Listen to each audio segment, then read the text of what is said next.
Praise the Lord. आइए आज की शाम की आराधना को प्रभु यीशु मसीह के नाम में हम शुरू करें।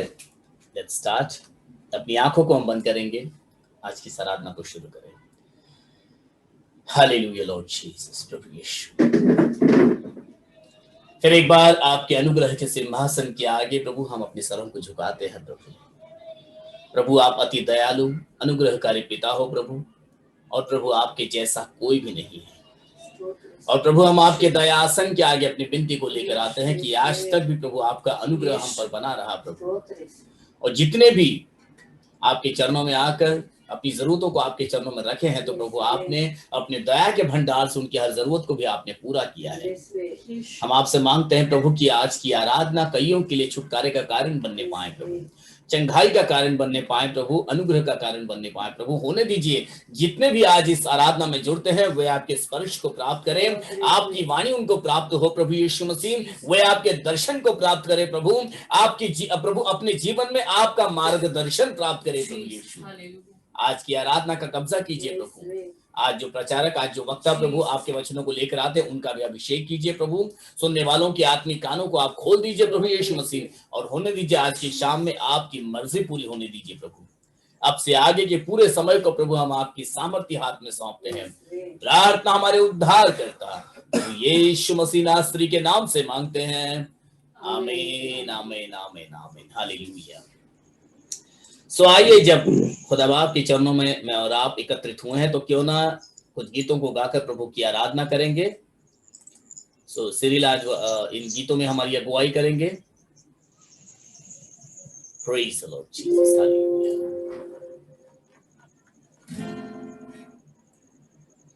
तुझ पे सब कुछ लौटा दूं मैं, तू हीरो से कीमती, ये जिंदगी की क्या मोल है, तू हीरो से कीमती, तुझ पे सब कुछ लौटा दूं मैं, तू हीरो से कीमती,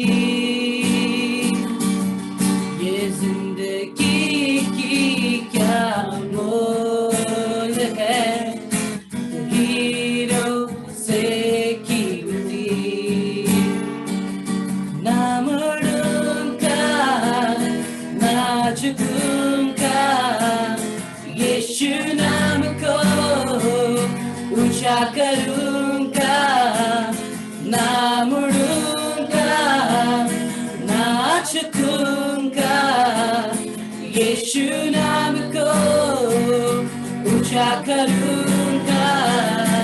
मेरी जिंदगी में मसीह, मेरी जिंदगी में मसीह, बस तुझे है प्रथम स्थान दूंगा।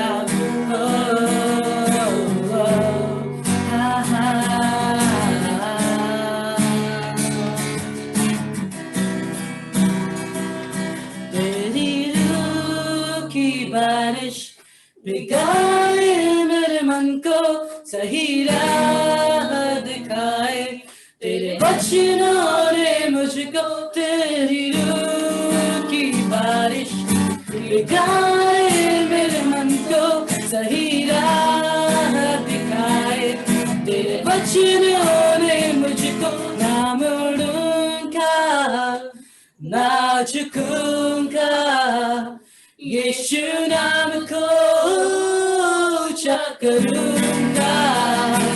मेरी जिंदगी में मसीह, मेरी जिंदगी में मसीह, बस तुझे प्रथम स्थान दूंगा।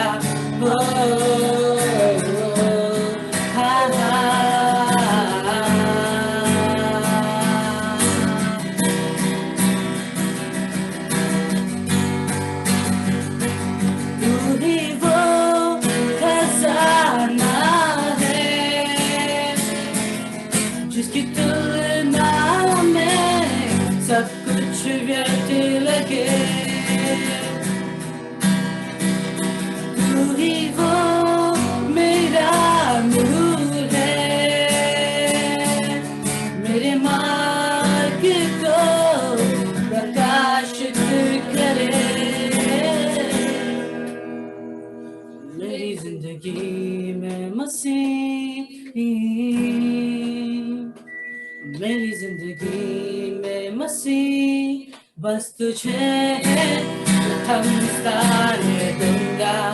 ओ, ओ,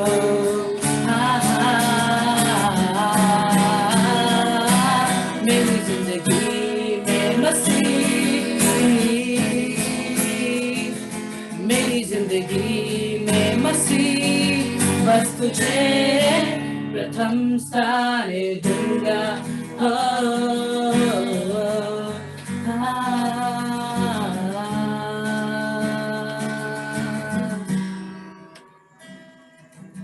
हालेलुया। कि मेरी जिंदगी में प्रभु मैं तुझे प्रथम स्थान दूंगा। आइए इसी गीत के साथ इस अगले गीत को भी गाते हुए हम प्रभु की आराधना में अपने समर्पण को बढ़ाएं। यहोवा आशीष दे, महफूज रखे। यहोवा आशीष दे, महफूज रखे, उसका नूर बरसे, हम पर रहम करे, सदा उसकी नजर मेरी ओर रहे और सुकून मिले।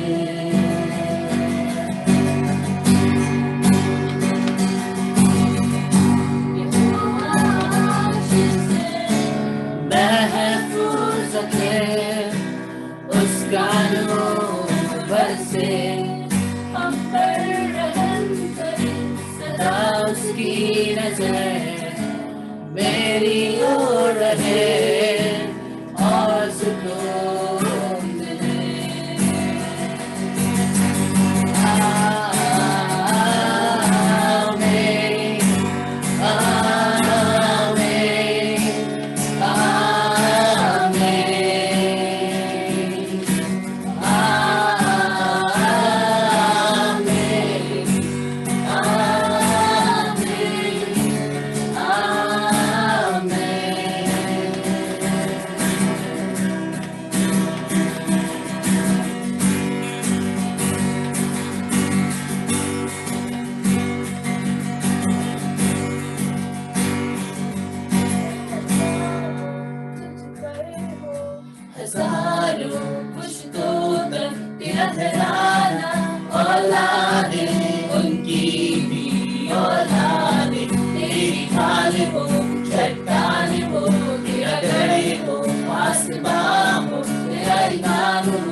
तेरा घराना औलादे उनकी भी औलादे तेरी ढाल हो, चट्टान हो, तेरा गढ़ हो, वास्ता हो, तेरा इनाम हो, ईमान हो। यीशु ही है हमेशा तेरे आगे तेरे पीछे, तुझे घेरे हाथ थामे, तुझ में ही संग तेरे हर सवेरे हर शाम में, तेरे आने जाने में, हर गम में खुशियों में। यीशु है तेरे लिए, यीशु है तेरे लिए, यीशु है तेरे लिए, यीशु है तेरे लिए।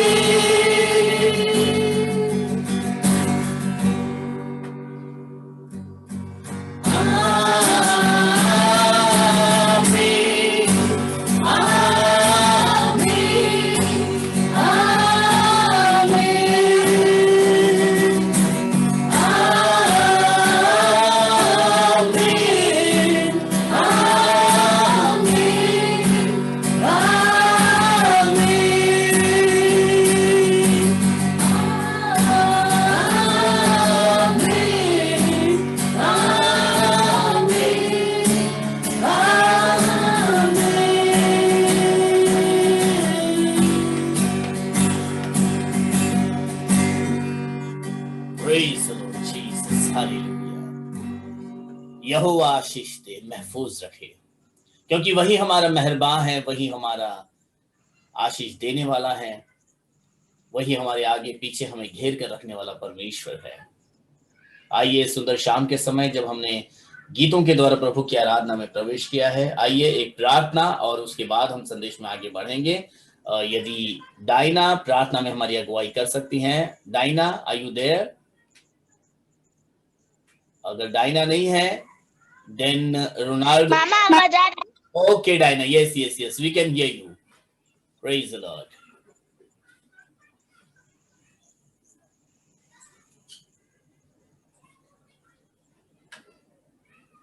Yes Diana, unmute your mic and then pray. Mic mute है।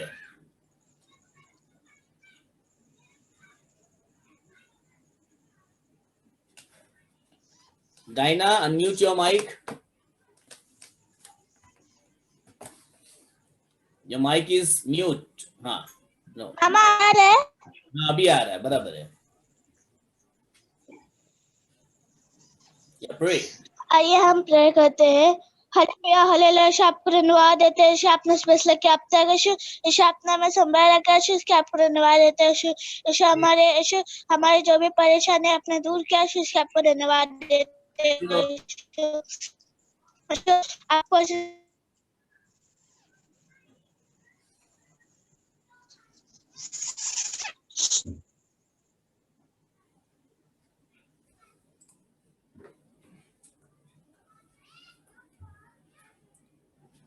Yes Diana.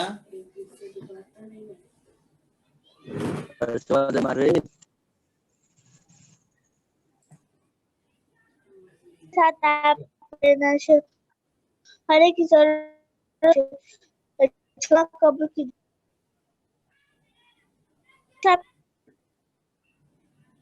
आमेन, हालेलुया। सो आइए हम वचन में आगे बढ़ेंगे। पास्टर राज मसीह जी आज फिर से हमारे साथ में जुड़े हैं। सो पास्टर राज मसीह जी वचन में हमारी अगुवाई करेंगे। प्रेज द लॉर्ड पास्टर, हम आपका स्वागत करते हैं आज इस सबको जय मसीह की। Praise the Lord, praise the Lord. Hallelujah. प्रभु का धन्यवाद हो एक बार फिर से कि परमेश्वर ने हमें मौका दिया। और सबसे अच्छी बात यह है, सॉरी ब्रदर, आपका पास्टर राज मसीह जी आपका माइक अनम्यूट कीजिए। Hello, praise the Lord. Okay okay, आइए आवाज। हाँ ओके। तो प्रभु का धन्यवाद हो आज के सुंदर समय के लिए। सबसे अच्छी बात यह है कि हम 2020 के 10वें महीने में प्रवेश कर चुके हैं। अक्टूबर 1 तारीख है आज। परमेश्वर का धन्यवाद हो कि 9 महीने परमेश्वर ने सही सलामत गुजारे। बहुत से दंगे फसाद भी हुए, महामारियां भी आई, लेकिन परमेश्वर ने हमको जीवित रखा, सही सलामत रखा। ये बहुत बड़ा धन्यवाद का विषय है। हालेलुया। तो आइए आज के वचन में हम चलेंगे। आज का जो वचन है उस पर हम ध्यान करेंगे। ध्यान से सुनिएगा वचन को, बहुत महत्वपूर्ण बात है आज। जैसे कि हम सभी जानते हैं कि अदन की वाटिका में परमेश्वर ने आदम और हव्वा को रखा था। और एक बार जब प्रभु परमेश्वर उधर वहां पर एंट्री किए अदन की वाटिका में, तो वहां देखा ना तो आदम है ना हव्वा है। तब परमेश्वर ने आवाज लगाकर कहा कि हे आदम, तू कहाँ है? हालेलुया। आज हम इसी बात पर बातचीत करेंगे। ध्यान से सुनिएगा, बहुत विशेष संदेश है आज का, और जिसका शीर्षक मैंने रखा है, हे आदम तू कहाँ है? हालेलुया। हम निकालेंगे उत्पत्ति 3 अध्याय और उसका 8 और 9 पद पढ़ेंगे। वहां पर क्या लिखा है? उत्पत्ति 3 अध्याय उसका 8 और 9 पद। तब यहोवा परमेश्वर जो दिन के ठंडे समय वाटिका में फिरता था, हाँ। उसका शब्द उनको सुनाई दिया।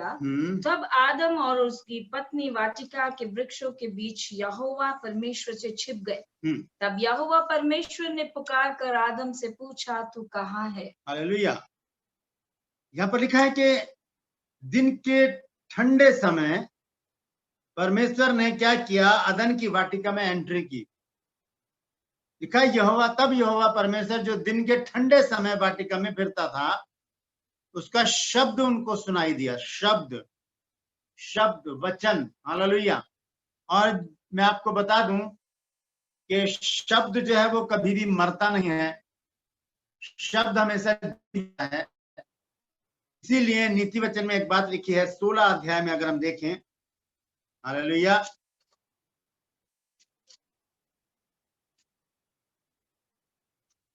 सॉरी 18 अध्याय और उसके 21 पद में देखें क्या लिखा है। नीति वचन 18 अध्याय के 21 पद को पढ़ेंगे।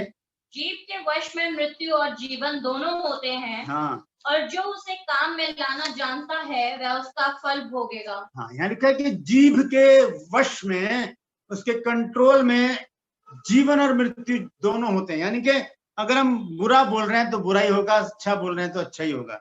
लिखा है कि जो उसे यूज करना जानता है, जो उसे इस्तेमाल करना जानता है, प्रयोग में लाना जानता है, वो उसका फल भोगेगा। हालेलुया।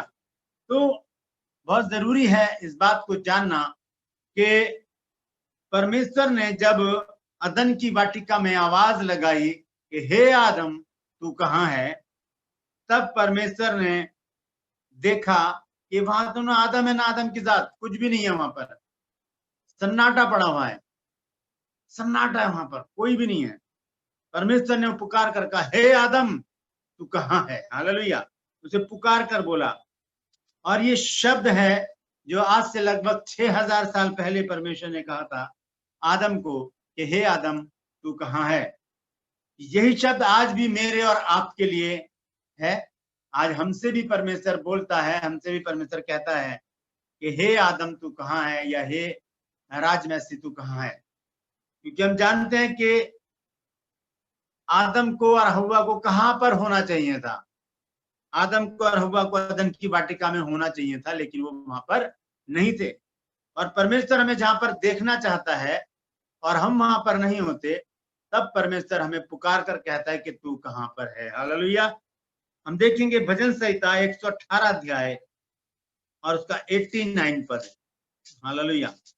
118 अध्याय और उसका 89 पद, 89, 119 अध्याय, 119 अध्याय और उसका 89 या 89, मेरे ख्याल से 89। हे यहोवा तेरा वचन आकाश में सदा तक स्थिर रहता है। हाँ, लिखा तेरा वचन जो है, जो तेरे शब्द हैं, वो आकाश में सदा तक स्थिर रहते हैं।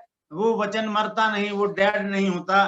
जो शब्द है आज से 6000 साल पहले परमेश्वर ने जब आदम से कहा कि हे आदम तू कहाँ है, वही शब्द आज मेरे और आपके लिए भी है। क्योंकि अदन की वाटिका में आदम और हव्वा के साथ हम देखते हैं परमेश्वर ने समय बिताया गुनाह में आने से पहले। जब परमेश्वर आदम और हव्वा के साथ अदन की वाटिका में फिरता था, तो वहां को अगर हम सोचें उस दृश्य को कि किस प्रकार से उस ग्लोरीफाई बॉडी में होकर, उस महिमामय बॉडी में होकर आदम और हव्वा परमेश्वर के साथ विचरण करते होंगे, घूमते होंगे, फिरते होंगे, बातचीत करते होंगे, हंसी ठिठोली करते होंगे, और कभी हाथ पकड़ के लटक जाते होंगे, कभी आगे भाग जाते होंगे, कभी कुछ करते होंगे, कभी कुछ करते होंगे। तो ये चीज वहां पर हो सकती है। ऐसा बाइबल में लिखा नहीं है, मैं अपनी तरफ से इन बातों को कह रहा हूं कि ऐसा हो सकता है, क्योंकि एक रिश्ता था आदम का और परमेश्वर का, और वो रिश्ता था बाप बेटे का। हालेलुया। तो परमेश्वर ने जब अदन की वाटिका में उन दोनों को रखा, तो वहां पर परमेश्वर ने एक आज्ञा दी कि सारे फलों को तुम खा सकते हो, जितने भी पेड़ यहाँ पर हैं उनमें जितने भी फल है तुम खा सकते हो, लेकिन जो वाटिका के बीच में जो एक पेड़ लगा है ना, उसका फल तुम कभी ना खाना, नहीं तो तुम उसी दिन मर जाओगे। ये आज्ञा थी परमेश्वर की। उत्पत्ति 2:17 में लिखा है। लेकिन हुआ क्या, 3 अध्याय में आकर क्या हो जाता है कि अदन की वाटिका में एक एंट्री होती है, एक्स्ट्रा एंट्री, और वो है लूसीफर की, वो है इब्लीस की, और वो है उस सांप की जो आज भी लोगों को बरगला रहा है। हालेलुया। और उसने क्या किया, हव्वा को बहकाकर धोखे से उस फल को हव्वा को खिला दिया, और हव्वा ने खुद ही नहीं खाया, उसने आदम को भी वो फल खिला दिया। हालेलुया। अदन की वाटिका से आदम और हव्वा के साथ क्या क्या निकला है। जब परमेश्वर ने देखा कि ये तो पाप में गिर गए। आगे पढ़ेंगे उसको 3 अध्याय की 9 आयत और पढ़ेंगे क्या लिखा है। तब यहोवा परमेश्वर ने पुकार कर आदम से पूछा, तू कहाँ है? उसने कहा, मैं तेरा शब्द बारी सुनकर डरा। हाँ, लिखा है कि उसने कहा कि मैं तेरा शब्द बारी में सुनकर डर कब आता है हमारे जीवन में? जब हम झूठ बोलते हैं, जब हम गलत करते हैं, जब हम पाप करते हैं, जब हम गलती करते हैं, जब हम छल कपट धोखा करते हैं, तब एक भय, एक डर हमारे जीवन में आ जाता है। तो आदम और हव्वा ने परमेश्वर के साथ धोखा किया, परमेश्वर के साथ छल किया, परमेश्वर के साथ झूठ बोला, परमेश्वर की अनाज्ञाकारिता की, और वो डर उनके अंदर आ गया। तब जब परमेश्वर ने पूछा कि तू कहाँ है, तब आदम ने कहा कि मैं तेरा शब्द बारी में सुनकर डर गया था, और क्योंकि मैं नंगा था इसलिए छिप गया। हाँ, मैं नंगा था इसलिए मैं छिप गया। फिर उसने कहा, किसने तुझे बताया कि तू नंगा है? हाँ, परमेश्वर ने आदम से कहा कि अरे तुझे किसने कह दिया कि तू नंगा है?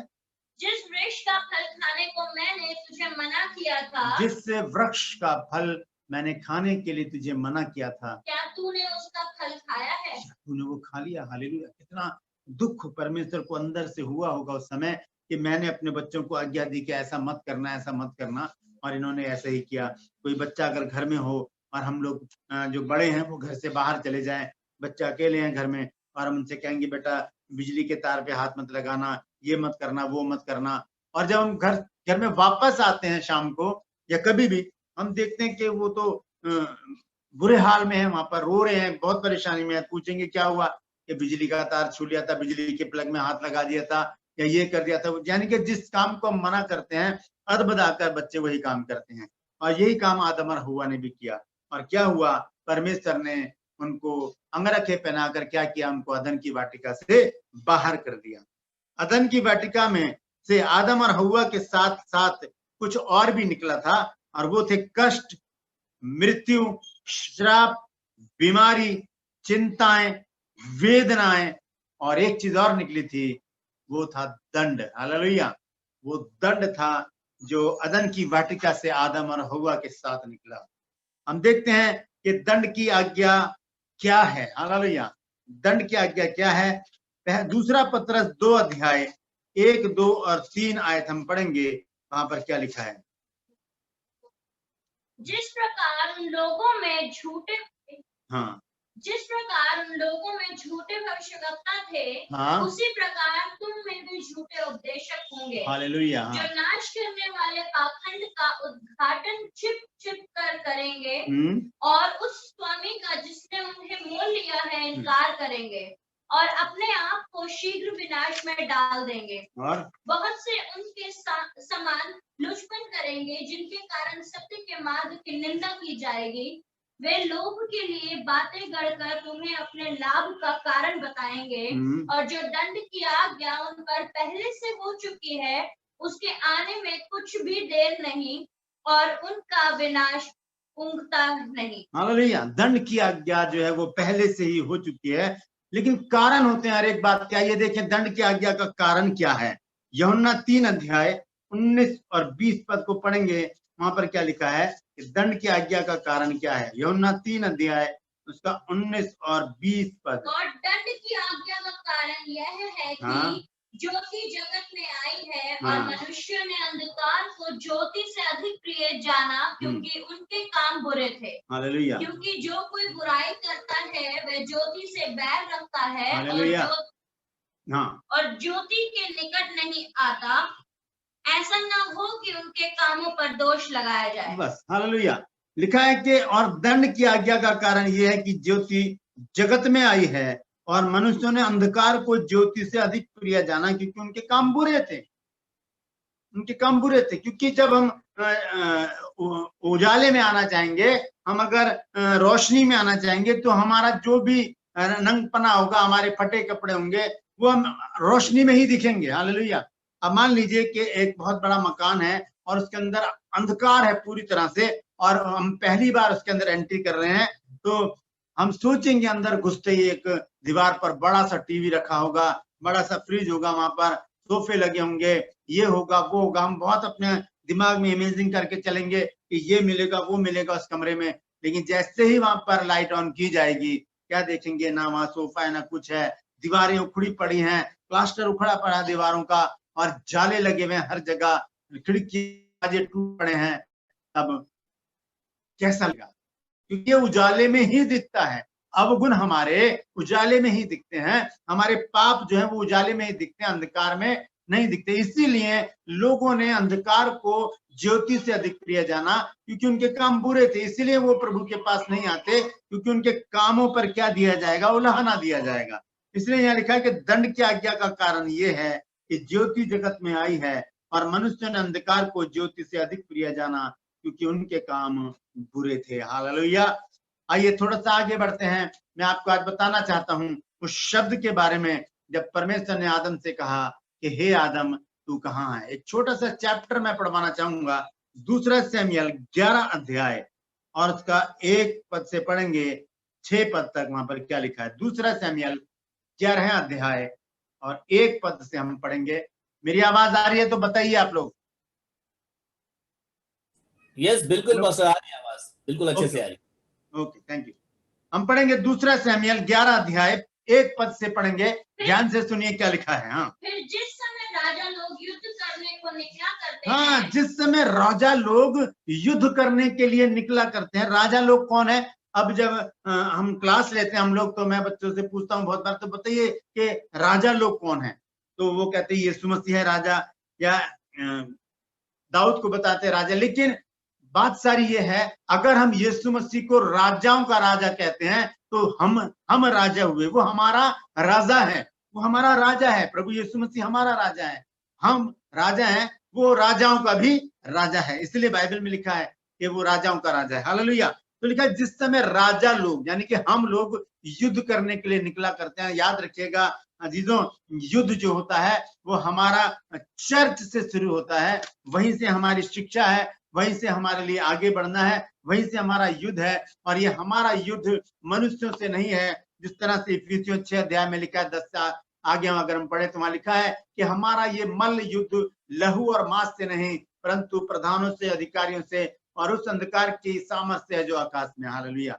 हमारा ये युद्ध है शैतान से है। हालेलुया। और हम देखते हैं कि यहाँ पर लिखा है कि जब राजा लोग युद्ध करने को जाया करते हैं। आगे, उस समय अर्थात वर्ष के आरंभ में दाऊद ने योआब को और उसके संग अपने सेवकों और समस्त इस्राएलियों को भेजा, और उन्होंने अम्मोनियों का नाश किया। बस यहाँ रुकेंगे थोड़ी देर के लिए। यहाँ पे लिखा है कि राजा लोग युद्ध करने को लिए जाया करते, तो दाऊद भी कौन है?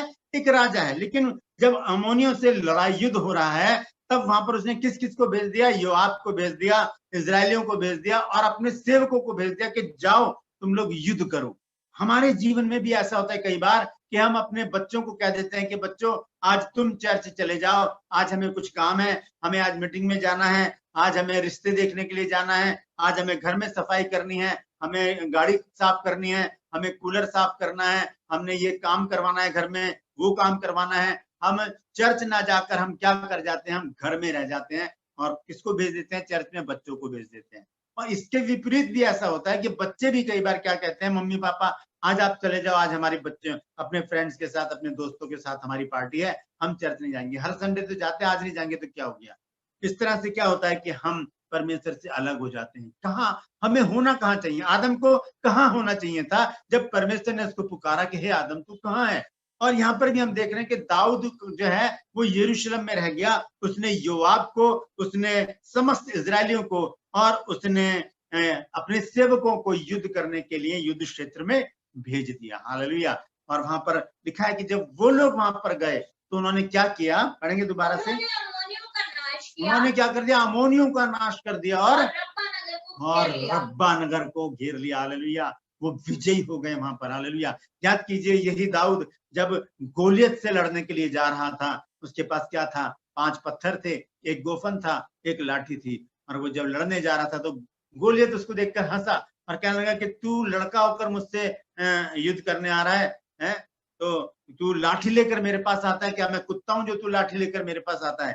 तब दाऊद ने उससे कहा कि देख, तू तो सांग भाला और तलवार लेकर मेरे पास आ रहा है, लेकिन मैं यहोवा के नाम से तेरे पास आता हूँ और मैं आज उसी के नाम से तुझे पराजित करूंगा। आज मैं तुझे हरा दूंगा और तेरी ही तलवार से तेरी गर्दन को मैं काट डालूंगा। हालेलुया। वही दाऊद में जाने की बजाय वो कहाँ रह जाए, वो घर जाता है।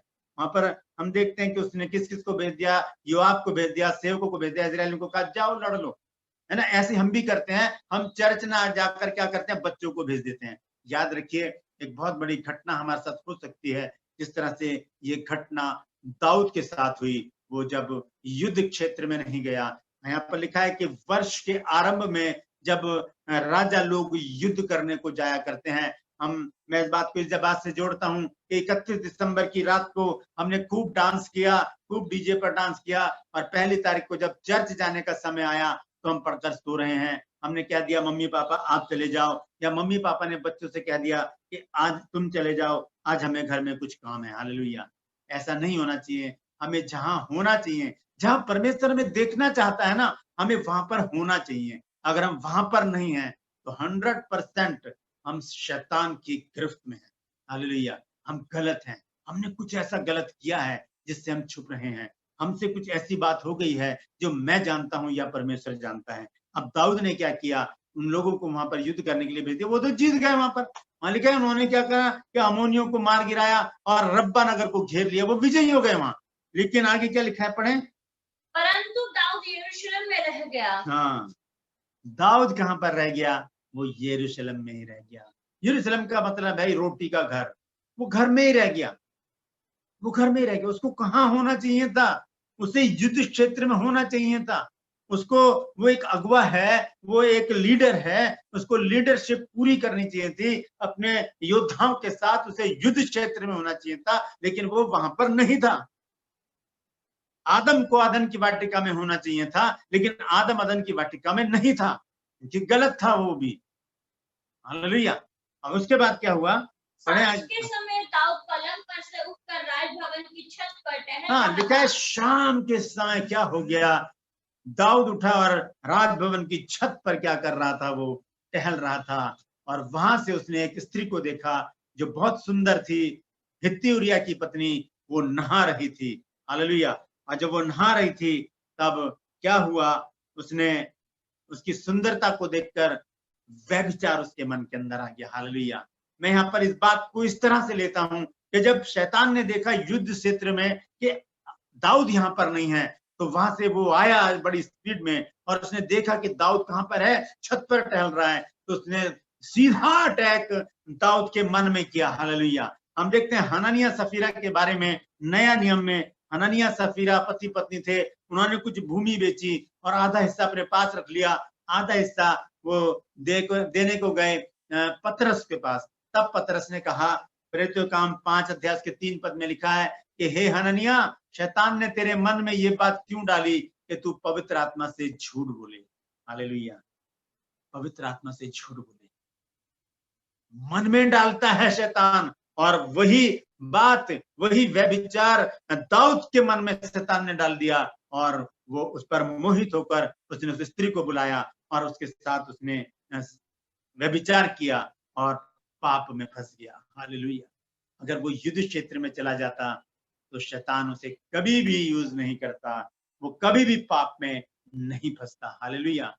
कभी भी पाप नहीं फंसता। कहाँ होना चाहिए हमें, लेकिन हम होते कहाँ पर हैं। अगर आज आदम से परमेश्वर कहता है कि हे आदम तू कहाँ है, अगर आज युद्ध क्षेत्र में परमेश्वर दाऊद को पुकारता है, हे दाऊद तू कहाँ है, तो आज चर्च में भी परमेश्वर मुझे और आपको पुकारता है कि हे राजमैसी तू कहाँ है, तुझे तो यहाँ होना चाहिए था। मैं तो तेरी प्रार्थना का उत्तर देने वाला था। आज मैं तेरे लिए बहुत अच्छे अच्छे गिफ्ट लाया था, मैं तेरे लिए उद्धार लाया था, मैं तेरे लिए क्षमा लाया था, मैं तेरे लिए दया लाया था, मैं तेरे लिए आशीष लाया था, लेकिन तू आज ही यहाँ पर नहीं है। हालेलुया। तू कहाँ है, हे आदम तू कहाँ है। हम आदम की जगह अपने नाम को लगाकर पढ़े अगर, तो यही शब्द सामने आएगा, हे राजमैसी तू कहाँ है, हे दाऊद तू कहाँ है, हे आदम तू कहाँ है। हमें जहां होना चाहिए, हमें अगर हम वहां पर नहीं है दोस्तों, तो हम 100% गलत स्थान पर हैं।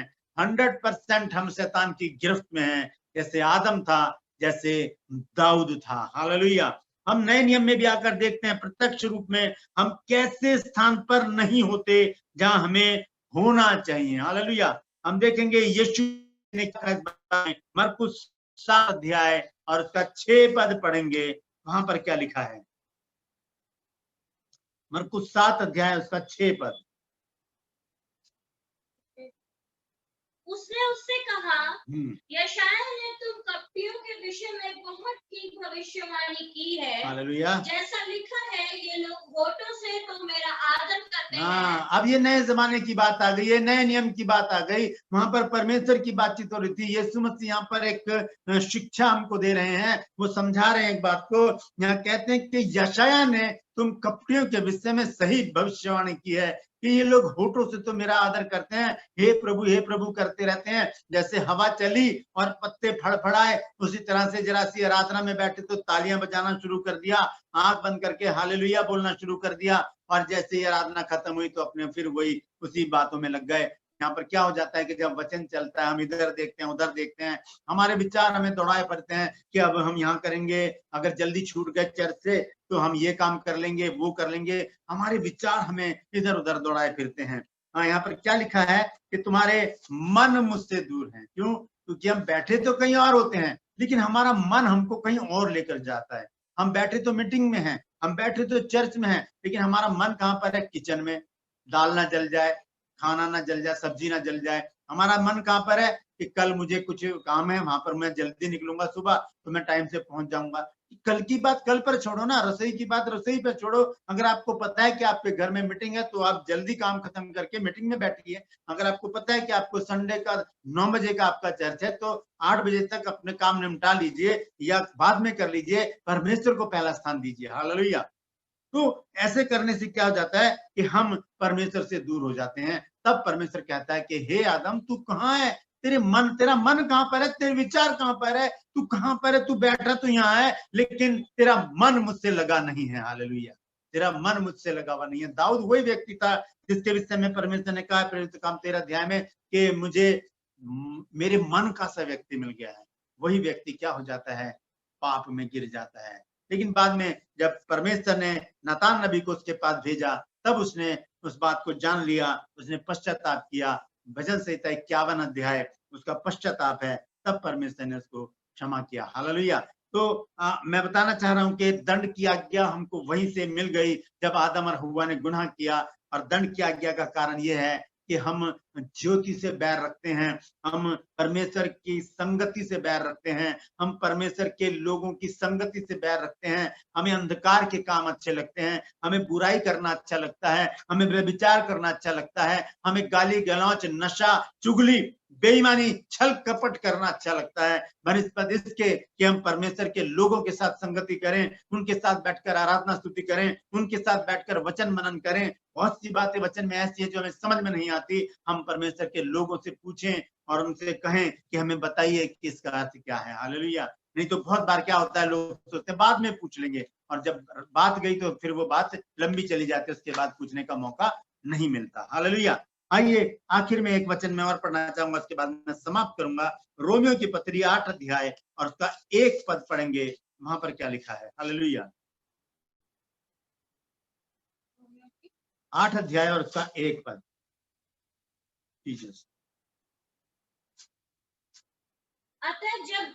अतः अब जो मसीह यीशु में है, उन पर दंड की आज्ञा नहीं। हालेलुया। क्योंकि वे शरीर के अनुसार नहीं वरन आत्मा के अनुसार चलते हैं। हालेलुया। अब जो प्रभु यीशु मसीह में है, उन पर दंड की आज्ञा नहीं है, क्योंकि वो अब शरीर के अनुसार नहीं, पर वो आत्मा के अनुसार चलते हैं। और जो आत्मा के अनुसार चलते हैं, मैं उसके विषय में बता दूं आपको कि उनका क्या संबंध है परमेश्वर से। हम इसी में देखेंगे 8 अध्याय में ही, और पढ़ेंगे उसका 16 पद क्या लिखा है।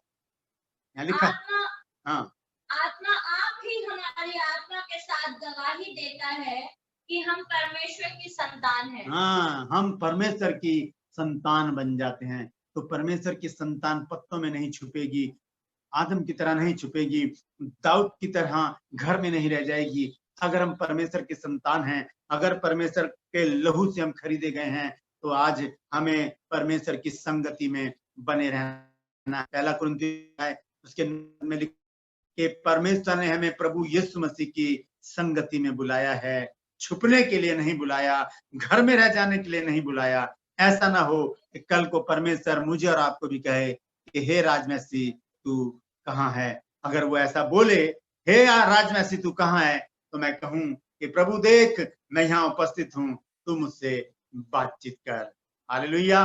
परमेश्वर इन वचनों के द्वारा हम सबको आशीषित करे। हालेलुया। आमीन आमीन हालेलुया। हालेलुया। तो मैं यकीन करता हूँ, विश्वास रखता हूँ कि कलीसिया में जितने भी आज इस जूम में जुड़े हैं, सबने इस चेतावनी को स्वीकार किया होगा। हालेलुया।